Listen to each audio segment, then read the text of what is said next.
What's up? What it do?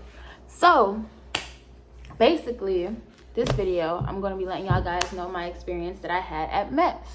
From testing to the hotel to the physical. Yeah, I had to write it down because your girl, I didn't record this video about 3 times. And I'm just a babbling and a rabbling. And we don't got time for that. We're going to start with the MEPS hotel. So basically, you're going to get to your recruiting office. If you're not going to drive yourself, you do have the option to You do have the option to drive yourself. I took the shuttle. You're going to get to your recruiting office. Your recruiter going to have a ticket for you to get on that shuttle. You're going to get on the shuttle. You heard? Me, because I've been to MEPS like 3 times already. The 4th time that I go, I will be swearing in. The first time I got on the shuttle, I dressed professionally because MEPS do have a dress code. Like, no open toe shoes, no shorts, no V-necks, no thongs for the girls. You know, you gotta wear them granny panties, you feel me? No lacy bras, nice sexy. Just keep it plain, keep it simple, like a nice little sports bra. I didn't know that when you get on the shuttle, the first place they're gonna take you is the hotel. If you're just doing your physical. Now, if you're testing, you're gonna test that first day, and then you're gonna do the physical that second day. So I do recommend you dressing professional when you go on the shuttle if you're testing and you're doing the physical. But if you're just doing the physical, dress comfortable on that shuttle. You're going straight to the hotel. And yeah, that's that. So when you get to the hotel, it's gonna be a line. One thing you're gonna learn about the military before you're even in the military is hurry up and wait. There's gonna be a line after another line after another line. That's the hardest part. I promise you. Don't stress out. Do not stress out. You're going to get in this line, and it's going to be a brief. And then once after everyone's getting briefed, everyone's going to have get assigned a room number with a room key. You're going to have a roommate. You do not get to choose your roommate. They choose it for you. And inside that the little pamphlet thingy, you're going to have a meal ticket. And this is so you can eat. You can go down to the restaurant in the hotel and you can, pick off the menu, military, the army, whoever, the government, your taxes, it's going to be paid for. You have free roam of the hotel. You're allowed to leave the hotel. I went to the MEPS in Fort Gregg Adams, formerly known as Fort Lee. So this is just my experience off of that MEPS. You're going to have, free roam in the hotel. You could go to the pool. You could go to the gym. You could go outside. You could walk down the street and go get some Chick-fil-A if you are 18 years of older. Now, if you are 17, you cannot leave the hotel unless you have a parent, guardian, or your recruiter that says that they're going to be responsible for you. Curfew is at 11. You must be in your hotel room at 11. If you do choose to leave your hotel room after 11 for whatever reason, you got to let your liaison, that's how you say it, liaison know you leaving and for what reason, smoke break, why ever you decide to leave the hotel. I don't know why that was so hard to get out. You're going to wake up at 4:15. They're going to call your hotel room. Everybody's going to get a call at 4:15, 4:16, 4:17, roughly that time. It's called a wake-up call. So you could be downstairs by 4:45. You got to eat breakfast. You don't have to eat breakfast, but they highly recommend you eat breakfast because you're going to be in MEPS for a long time. I'm telling you, these lines ain't no joke. Breakfast is normally served buffet style. They got their eggs. They got the bacon, they got the sausage, they got the grits, they got the biscuits, they got syrup, they got fruit and yogurt. Definitely take advantage of it. It's hot, it's fresh, and it's free. So, yeah. So that's pretty much how the MEPS hotel went. We're allowed to socialize, you're allowed to make friends. I did make some friends there, got their Instagram, all that other good stuff. It's a fun time. It's a fun time. On to testing. Now, when I test, I took the PICAT. If you don't know what the PICAT is a version of the ASVAB, but you can take it at home. You can take it in the comfort of your own home, in your bed, comfortable and stuff like that. Don't cheat. Don't cheat because you think you're going to get a higher score if you do cheat. You will, but you have to go to MEPS to verify that score. So When you go to MEPS to verify that PICAT that you took at home, it's going to be a really, really short version of that test that you took. The same exact question, so don't stress yourself. Like when I took the verification test for the PICAT, it was literally the same exact questions. It will be the same exact questions. So as you're clicking through the questions, it's just going to recall in your brain like, oh, I remember what I put for that. Like you're not even going to have to read the whole question because you're just going to remember it. If for whatever reason you cannot verify your PICAT, like you cheated or something, it's just going to roll into the ASVAB. So instead of that 30-minute verification test that you were supposed to take, you can't verify it, they're going to be like, all right, we got something for you. And then you just going to have to take the ASVAB. So it's going to turn that 30 minutes into 3 hours. Now, what was I about to say? That PICAT, when I took it, it took me roughly about 2-3 hours to do it. So that's the time you pretty much gonna be spending on testing. Now while I was testing, I also took a TAPAS test. If I'm not mistaken, only certain branches have to take a TAPAS test. The TAPAS test is basically a personality test. Definitely do not stress that. It's a big test of would you rather. Like, would you rather take the blue pill or would you rather take the red pill? Very, very easy, very, very simple. It was like 50 to 60 questions on that TAPAS test, if I'm not mistaken, either 50 or 60. But don't tell nobody I told you this. But towards the end, I was just boop, boop, boop, boop, boop. I was just picking stuff because I was tired. Yeah, that's just me. Don't do that. Don't be like me. On to the big thing. On to the physical. So when you get to MEPS and you're ready to do your physical or whatever, like I said, there is a dress code. No slides. None of these, all right? Females, no thongs, no lace panties. You need full coverage. You need full coverage because there's going to be a time when you are in your panties and bras around other females. Nobody wants to see your G-string. I don't want to see your G-string. Wear socks. It doesn't have to be long sleeve. Like, it could be a t-shirt just like this, as long as it's not like a v-neck. Don't wear shorts. And I don't know if I'm forgetting something, but I'm gonna just pretty much insert the dress code over there pretty much. When you get in there, it's going to be a brief. It's going to be a brief of what's going to happen, what's about to happen to you. Listen, if you a guy, they're going to fondle your balls. A lot of the guys in there, they were laughing, they were cracking jokes. They're very immature. They're going to fondle your balls. If you are a female, she gonna check your little cooter. But she's not going to be digging in there with a flashlight like, oh, let me. Nah, it's just going to be a quick boop, boop, and then you're done. You're fine. Cover it back up. You're going to have to spread your cheeks. But before all that, after the brief, you are going to take a breathalyzer. Everyone's going to get a breathalyzer, so do not be drinking. I don't know, for some reason, one of our applicants in the hotel, they had a bottle of liquor. Don't be that applicant. Because if you don't know, alcohol can stay up in your system for up to like 24 to 48 hours. Don't do that. Don't be that one. After your breathalyzer, you're going to do hearing and vision. So vision, basically everyone's got their vision checked before, read off the lines as small as you can go. Your girl got 20/20 vision. Not to brag, but I'm bragging. But yeah, they're going to check your eyes. You're going to have to read the letters. Then after the vision, you're going to do hearing. Hearing is basically, you got your headphones on. When you hear the beep, you do the clicker. Simple, just like that. Now, I know when I watched a lot of other people videos, when they went to MEPS, they said they had a hard time hearing because there was a lot of people in there. For us, personally, we had a closed-off room, so it was pretty quiet in that mode.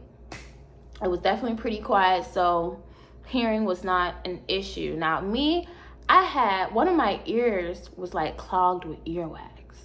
So one of my ears did significantly worse than the other, So when I ended up going to the doctor, she was like, let me look in your ears. Ain't no way you really can't hear that good. So she found out that I had a lot of ear wax in my ear to the point where she couldn't even see my eardrum. So she sent me to the nurse so I could get my ear cleaned out. Went back in there and she was like, I had you straight. Also, these are things not to stress. It's just hearing and vision. If your vision freaked up, the government gonna get you glasses. If your hearing freaked up, I don't know about that one. I can't tell you about that one. Also, you're gonna do a color blindness test to see if you're colorblind or not. It's really not hard. You know those little thingies where I can't describe it. It's like a bunch of color dots, and you're gonna have to be able to say the number that you see. I'm gonna put some examples in the video so you can know obviously what I'm talking about. But yeah, so after the hearing and vision, you're gonna do your blood and you're gonna do your urinalysis. Now they're gonna take some blood, and when they take your blood, they testing for a bunch of stuff. They testing for pregnancy, they testing for HIV, they testing for whatever the heck you test out blood for. I don't know. Definitely a little stick there and you good. Urine. Now your urinalysis. Now like I said, I can only speak for the females because I am a girl. When you go into urinalysis, there are going to be 2 stalls, 1 girl in each stall. They're going to watch you pee. I suggest you hold your pee, like, not to the point where we was holding our pee. Like, we was holding our pee to the point that it hurt just to make sure that we could pee. Like, it's fine if you use the restroom in the morning. Like I said, they're going to wake you up at 4:15 so you can be at MEPS by like 4:15 so you can get on that bus by like 5 o'clock. Like, pee then. Because when you're waiting in them lines, just be drinking water. So you can pee. With that, they're going to, drug test you. Of course, you're not going to get your drug test back till days later. Your recruiter will get that, but you will get your pregnancy test back for your pee. They're going to tell you if you're pregnant or not. Don't be pregnant, because why is you pregnant? You trying to join the military. Why is you pregnant? Anyways, on to the next thing. So next thing after that was height and weight. This is where you are in a room with other girls with your bra and your panties on. Everyone's going to get undressed to their bra and panties, and you're going to basically stand straight up. She's going to take your height. Then you're going to hop on the scale, and she's going to take your weight. Another thing that I completely forgot to put in the video is when you do get into medical, they are going to take notes of every tattoo that you have on your body. So from the time of medical to the time you go off to basic training, you're not allowed to get any more tattoos because it's considered an infection risk. They will take note of every tattoo you have on your body within rig and out of rig, and they're going to take note, and they're going to take how big they are and what they are, and from then to basic, no more tattoos. All right. Right, and then she just want to tell you to put your clothes back on, and then you're back in another line to see the doctor. Now, when you go to the doctor, this is where you get fully nude. This is when, you and your recruiter beforehand, like, practice on what you're saying yes to and what you're saying no to. For the most part, if it's not serious, if it's not a surgery, you never had to get no stitches, nothing like that, just say no. Say no. If you're not on no current prescriptions, say no. Like, don't be like, yeah, I had to take antibiotics when I was like 6 years old for an infection. Why did you bring that up? Don't you be volunteering no unnecessary information.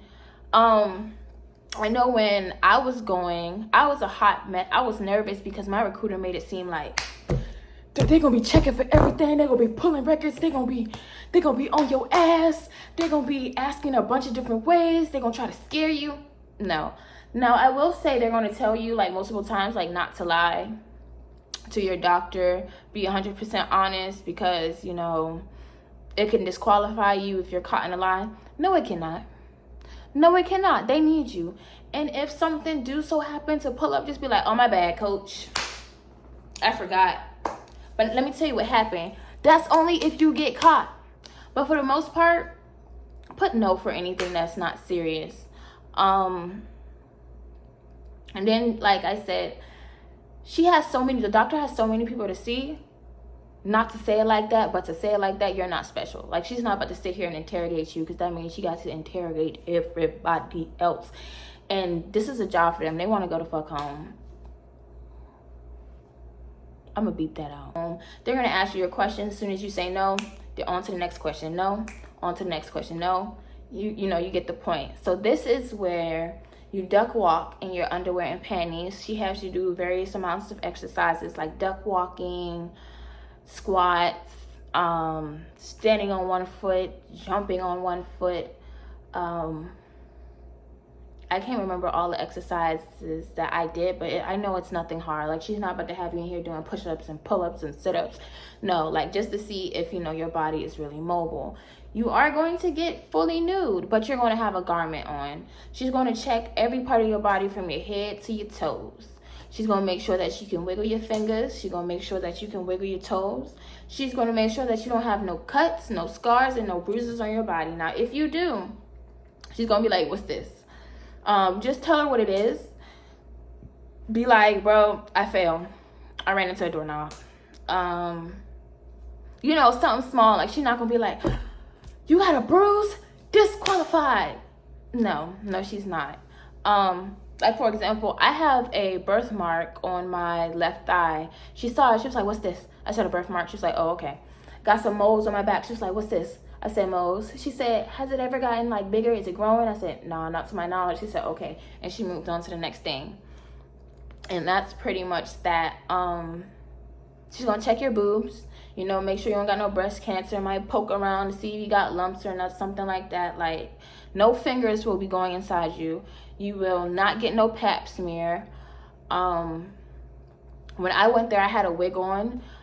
She's not going to make you take off your wig. She just wants to make sure you don't have any, like, metal implants in your scalp or whatever. So she's just like, when I had a wig, she was just pressing on my wig, like, these braids under here, right? I was like, yeah. She was like, all right, cool. Another big thing is nails. See, these bad boys are acrylic. You can have nails at MEPS. They changed the rules. They changed the regulations. You can have, you know, I had a little short, simple set like this, and that's totally cool. I also had acrylic on my toes. Look at the toes. You know what I'm saying? She was not tripping. Nobody cared. As long as there's no charms, you know, they're not long, extravagant, getting in the way of things, then you can have the nails. They're not going to be tripping about that. Is that all? Also, bring a jacket. In some parts of MEPS, you know, you can't have a jacket, but it's better than to bring one and go back and get it later than not have one at all, because you're going to be cold. It's cold in MEPS. They're going to try to freeze you. Yeah. The doctor's going to ask you little questions like your birthday, have you ever been to the ER, or whatever. Say no.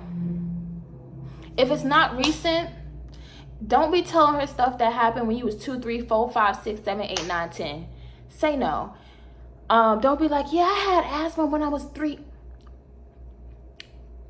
So you just trying to get disqualified, huh?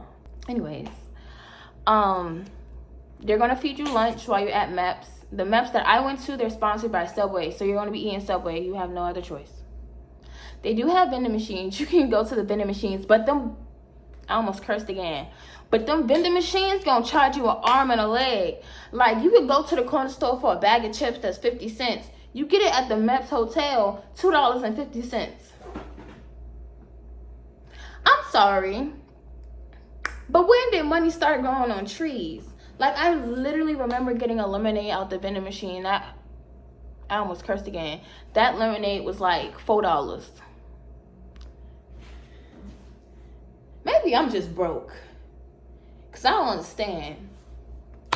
Anyways, they're gonna feed you Subway. You got like a choice between turkey, ham, and roast beef. It comes with a sub, it comes with cookie, it comes with a chip, and it comes with a drink of your choice, soda or water. I might as well do swearing in while we in here, right? Yeah. So the day that I went to MEPS to swear in, I stayed at the hotel again. Same process. You're waking up at 4:45. Got to be downstairs by 4:45 to turn in your hotel key to your liaison. And eat breakfast, so you could be on that shuttle by 5 something, so you could be at MEPS by like 5:30. You're gonna go wait in line, of course. Everyone's gonna get their sticker. They're gonna put on your chest with your first name, your last, or your whole name actually, and what you're there for. When you finally do get called to go to your liaison, they're gonna go over your contract. They're gonna go over your job. Is this what you wanna do? I'm about to give you your job description to make sure this is what you wanna do. If you have any bonuses, they're gonna bring up your bonuses. Now, this is the chance. This is your chance to change your job if you want to. Like if you was in your recruiting office and you picked the 11 Bravo, which is infantry, something in infantry, and you get to MEPS and you want to change it to 25 Hotel, which is network communication specialist, like what I do, you can. But this is your chance to change it. Also, they're going to go over any sign-in bonuses that you may have. For me, in my case, when I was in the recruiting office, I originally chose 4 years, 25 Hotel, for with the 17.5K sign-in bonus. When I got to MEPS in my liaison office, he let me know, like, you can add 1 more year for 30K instead of 17.5K. So I changed it and I signed my soul over for 30K for 5 years. I'm just kidding. Then after that, you know, you're going to wait to get called to operations. Now, operations, well, you're going to sign your contract in the liaison's office. Let me say that. You're going to sign your contract in the liaison's office. And this is where you see your pay and rank. Like, I joined in the E2 as an E2 because I did ROTC for 3 years. But I think you only have to do it for 2 years to be an E2. But yeah, so you're going to go over your pay and rank. You're going to go over your job, sign-in bonuses if you have any, and how long you're enlisting. If anything is wrong, this is your chance to say, no, that's not correct. That's not what my recruiter said. Da, da, da, da, da, da. Because this is where you're signing your contract. Now, this isn't no pen and paper sign. You're signing with your fingerprint. When you go over your contract, you're going to see your fingerprint on your contract, not your signature. Then you're going to go over to operations. This is where they decide, you decide on your beneficiary. So if you croak for whatever reason, who going to get your pay? Your leftover pay? Who going to get that, that insurance policy on you? I chose my little brother. You could choose whoever. This can later be changed in case you get married in the future, have kids in the future. Making sure your social security is correct, your social security number is correct, making sure your birthday is correct. This is operations. You're gonna give them your fingerprints just in case you decide to commit any crimes later on, and also they're gonna see if you committed any crimes in the past. Then you're gonna go back to your liaison's office, and this is where they give you all of your documentation. They're gonna actually give you a folder and a copy of your contract. They're gonna give you every single paper you just signed so you can go over it if you want to. Then after that, you swear in, my boy. You swear in. When you swear in, you are allowed to have 2 people in there. You're allowed to say, hey, I want such and such and such and such to come and watch me swear in. For me, it was just my recruiter. Put that right hand up, my boy. I, such and such and such and such, solemnly swear or affirm. And yeah, you do that. Now, after you swear in, you have to sign another contract. This is like, they will make sure that your contract is absolutely correct and that you understand it to the fullest. Like, you're literally signing the same thing over and over again. Like, this is your job. This is your pay and rank. This is how long you signing up for. You're in this hole for 8 years. Reserve, like, let's say I'm serving active for 5, you have to do a whole 8. So I got 3 more in reserve after the 5 years is up. So you're going to do that again. You're going to sign it with your fingerprint, and then after that you can leave. You're going to either be there waiting on the shuttle, or your recruiter can come pick you up, or you can drive yourself home, or your parent or guardian can come pick you up, whatever. You sign out of MEPS, and then you on your way. You cannot leave MEPS without signing out. And once you leave, you cannot come back in. Wherever you go, you have to sign out. They have to keep tab of you wherever you are. You cannot leave medical until you sign out of medical. You cannot leave testing until you sign out of testing. You cannot leave liaisons until you sign out of liaisons. So make sure that when you leave, you leaving. And yeah, that was pretty much that, right? That is it. If you do have any more questions when it comes to MEPS Hotel, MEPS testing, the physical, swearing in, just let me know. Drop comments. I will definitely reply to y'all, boy. And the next time that I will be making a video about MEPS, I will be swearing in for the second time and shipping out. So I'll definitely keep y'all up to date on that. Other than that, y'all boy have a good day. Stay safe, stay blessed up, and we out this hoe. All right, while we here, cause I'm back. I wanted to shout out to my recruiter, Sergeant Paige. She is the best recruiter in the 757. I don't care how you feel if you're in the 757 and you feel like your recruiter is the best, because they ain't. If you want to join the Army, I'm going to drop her details and I'm going to drop her Instagram in this video somewhere, probably now. Hit her up. She's funny. She's heartfelt. She really wants to help you make the best decision for you, you know. And yeah, that's it. Shout out to Sergeant Paige. All right, bye.